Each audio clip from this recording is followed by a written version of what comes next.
আউযুবিল্লাহি মিনাশ শাইতানির রাজিম বিসমিল্লাহির রহমানির রহিম। অনেকদিন থেকে ভাবছি আবার ফিরে আসব আগের মতোই বেশ কিছু বিষয় নিয়ে কথা বলব। তো হঠাৎ করে আজকে মনে হলো একটা বিষয়ে কথা বলা দরকার। দিন শেষে আমরা এমন একটা সমাজে বাস করছি, সমাজের বাইরে যেতে চাইলেও আমরা যেতে পারি না। সমাজের যে স্বাভাবিক ট্রেন্ড আছে তার বাইরেও আমরা যেতে পারছি না। এর অবশ্য অনেকগুলো কারণ আছে। সামাজিক একটা অস্থিরতা কাজ করছে। সমাজটা যেন অস্থিরতায় ভরপুর হয়ে আছে। নিজের সুখের জন্য, শান্তির জন্য কিংবা নিরিবিলি জীবনযাপনের জন্য মাঝে মাঝে মনে হয় সামাজিক যোগাযোগ মাধ্যম থেকে দূরে থাকি, এবং থাকা যায়, কিন্তু সেখানেও একটা অস্থিরতা। এই যে সামাজিক যোগাযোগ মাধ্যম থেকে দূরে থাকলে মনে হয় কী যে ঘটছে জানতে পারছি না, অর্থাৎ দূরে থেকেও যেন আর দূরে থাকা হয়ে উঠছে না। বরাবরের মতোই যেহেতু ইমাম মালিক বাদরি নিয়েই বিভিন্ন বিষয়ে কাজ করা হয়, চিন্তা করা হয়, বারবার ভেবে দেখি যে ইমাম মালিক বাদরি এবং তার বয়ান কিভাবে আমাদের সমাজের জন্য প্রাসঙ্গিক। যদিও তিনি তার জীবনের বড় অংশ কাটিয়েছেন সুদূর আফ্রিকায়, সুদানে, এবং কিছু সময় কাটিয়েছেন আমাদের দূরপ্রাচ্য বা প্রাচ্যের দেশ মালয়েশিয়াতে। তো একটা বিষয় মনে হচ্ছিল, রাজনৈতিক এই পট পরিবর্তনের সময় আমরা দেখছি মানুষের এক দল থেকে আরেক দলে যাচ্ছে। যে গতকালকে একটা বিশেষ দলের প্রচারকের ভূমিকায় ছিল, আজকে সে দল ত্যাগ করে ভিন্ন দলের প্রচারক হিসেবে নিজেকে ঘোষণা করছে। যে গতকালকে একটু আড়ালে থেকে কথা বলতো, আজকে সে প্রকাশ্যে কথা বলছে। যে প্রকাশ্যে ছিল সে আড়ালে যাচ্ছে। এই যে প্রতিনিয়ত পরিবর্তনশীলতার মধ্য দিয়ে যাওয়া, এইটা আমাদের নতুন ভাবনার একটা জায়গা তৈরি করছে। তার আরেকটা দিক হলো যে আমাদের সমাজে যে রাজনৈতিক এই পালাবদলের জায়গায় নতুন নেতৃত্ব তৈরি হচ্ছে। যে সকল নেতৃত্ব কাছে ছিল না, দূরে ছিল, সেখানে মানুষ যুক্ত হওয়ার চেষ্টা করেছে, এখন সেখানে ভিন্নভাবে যুক্ত হচ্ছে। আবার যারা কাছে ছিল তারা কাছের চাহিদা এবং চেতনাকে ধারণ না করার কারণে দূরে চলে যাচ্ছে। তো একটা হাদিসের কথা মনে পড়লো যে আল্লাহ রসুল যখন মদিনাতে মোটামুটি শাসন ক্ষমতা, স্থিতিশীলতা আসলো, ইসলামের জয়রথ চলতেই ছিল, তখন বিশ্বের বিভিন্ন জায়গা থেকে ক্ষমতাধর বিভিন্ন দেশ এবং যে জনপদ ছিল সেখান থেকে অনেক প্রতিনিধি দল উপঢৌকন নিয়ে আসা শুরু করলো।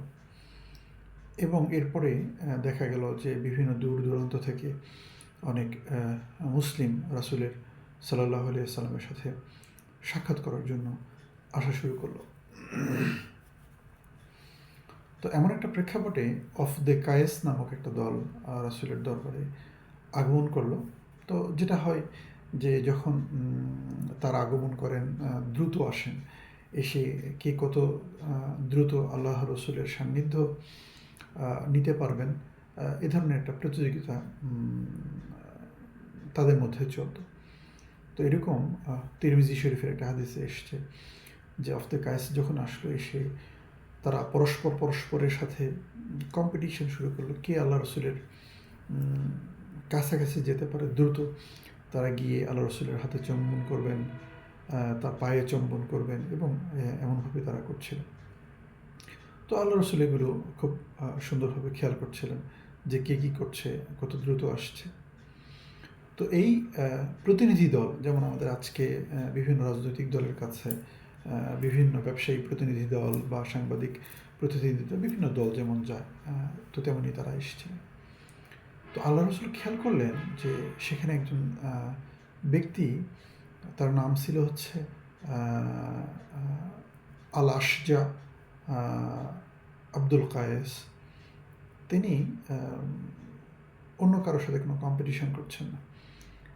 সবাই সে আল্লাহ রসুলের হাতে চুম্বন করছে, কিন্তু সে ব্যক্তি চুম্বন করছেন না, বরং তিনি একটু দূরে কিছুক্ষণ ধীর স্থিরভাবে অবজার্ভ করছেন।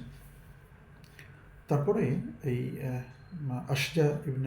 আশজা আব্দুল কায়েস তিনি সেই জায়গাতে একটু পাশে সরে গেলেন এবং যাওয়ার পরে সেখানে তিনি এই যে দীর্ঘ ভ্রমণ করে এসেছেন, তো সেই কাপড়টা তিনি চেঞ্জ করলেন। ওনার নিজস্ব যে কাপড়ের ব্যাগ ছিল, সেই ব্যাগ থেকে একদম পরিষ্কার পরিচ্ছন্ন কাপড় বের করলেন এবং তিনি কাপড়টা চেঞ্জ করলেন। চেঞ্জ করার পরে তিনি সেই নতুন কাপড় পরিধান করে একদম নিজেকে পরিপাটি করলেন এবং তার যে সফরের কাপড় ছিল, যে জার্নি আওয়ারের যে ক্লদিংটা ছিল, এটা তিনি ভিতরে ঢুকিয়ে নিলেন। নেওয়ার পরে তিনি ধীর স্থিরভাবে আল্লাহ রসুলের কাছে আসলেন, এসে তিনি সাক্ষাৎ করলেন। তো তাকে দেখে আল্লাহ রসুল সাল্লাহ সাল্লাম একটু মুচকি হাসলেন এবং এই পুরো প্রতিনিধি দলের কারো বিষয়ে আল্লাহ রসুল কোনো মন্তব্য করেছেন বলে এমনটা জানা যায় না। কিন্তু এই আশজা আব্দুল কায়েস তাকে আল্লাহ রসুল স্পষ্ট করে বললেন যে লাকা খাসলাতান, তোমার মধ্যে দুটো বৈশিষ্ট্য আছে, ইউহিব্বুহুম আল্লাহ, আল্লাহ এই দুটো বৈশিষ্ট্য খুব পছন্দ করেছেন। তখন তিনি জিজ্ঞেস করলেন যে তাই নাকি? বললো হ্যাঁ। তো তোমার মধ্যে আল হেলমু ওয়ালা আনাতু, যে তোমার মধ্যে হচ্ছে বুদ্ধিবৃত্তিক যে একটা উৎকর্ষ আছে, বেশ বুদ্ধিমত্তার সাথে তুমি যে তোমার যাবতীয় কার্য সম্পাদন করো, এইটা আল্লাহ তাআলা পছন্দ করেছেন। এবং বলা আনাতু, যে তুমি কোনো কাজকর্মে কোনো তাড়াহুড়া করো না, একেবারে ধীর স্থির, এই দুটো আল্লাহ তাআলা খুব পছন্দ করেছেন। তো তারপরে তিনি আল্লাহ রসুলের সঙ্গে যাবতীয় কথোপকথন সেরে নিলেন। যদিও ইমাম মালিক বাদরি এই হাদিসটি তার মনোবিজ্ঞানের বিহেভিয়ার সংক্রান্ত বিষয়ে, নাকি জেনেটিক সংক্রান্ত বিষয়ে মানুষের সামগ্রিক অ্যাপ্রোচ তৈরি হয়, এগুলোর বিষয়ে বর্ণনা করেছেন, সেটি আলাদা বিষয়।